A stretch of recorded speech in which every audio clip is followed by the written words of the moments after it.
Have you ever wondered what it would be like living under the unfair governance of Great Britain? Having to pay unfair taxes for necessities and not having a voice in what goes on through the country. The thought of this produces anxious shivers and fearful shudders. But through the fighting spirit and persistence of the leaders of this revolutionary moment, we find this probability of fear no longer. In this speech, I will tell you guys about what happened during, after, and before the Boston Tea Party. Okay. According to History.com, the Boston Massacre happened May 5th, 1770, and it left 6 injured and 5 killed. This, along with the Sugar Act, created outrage amongst the colonists. For context, the Sugar Act was passed by Congress in 1774 mentioned in Jill Lepore's article titled Tea and Sympathy, led to civil unrest and protesting. This created problems within the colonial government, so they sent their military army to sort of sorting out the issues, but instead of giving into the power, they decided to fight back. And the reason behind it can be summed up in the quote by Henry C. Watson in the book titled The Yankee Tea Party.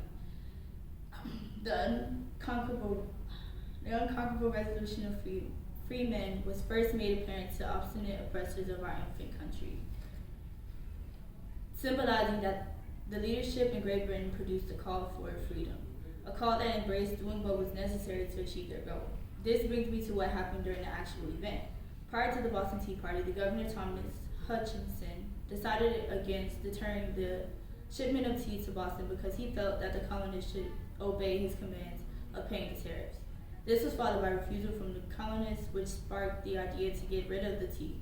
Now found in Philadelphia, counterpart of the Boston Tea Party written by Thomas B. Taylor, the Bostonians, of course, could not be moderate, so they permitted the ships to be entered into the harbor, and they boarded and began to throw the tea into the water.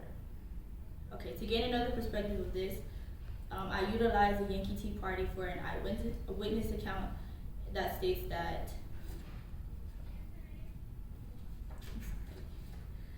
the participants dumped 350 chests of tea within 2 hours. That's a lot of heavy lifting, literally and figuratively. Being that this in the years to come would lighten the load and heartbreak based on the road to freedom.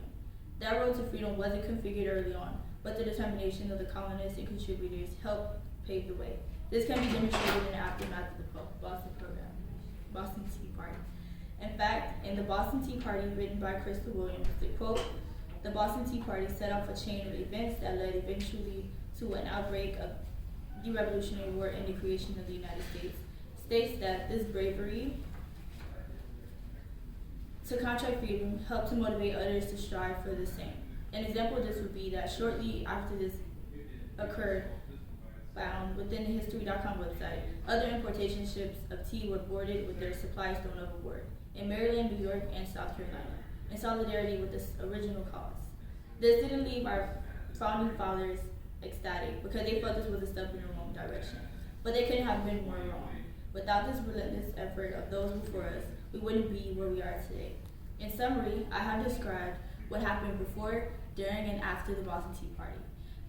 Thank you for listening to my speech, and I hope you learned something new.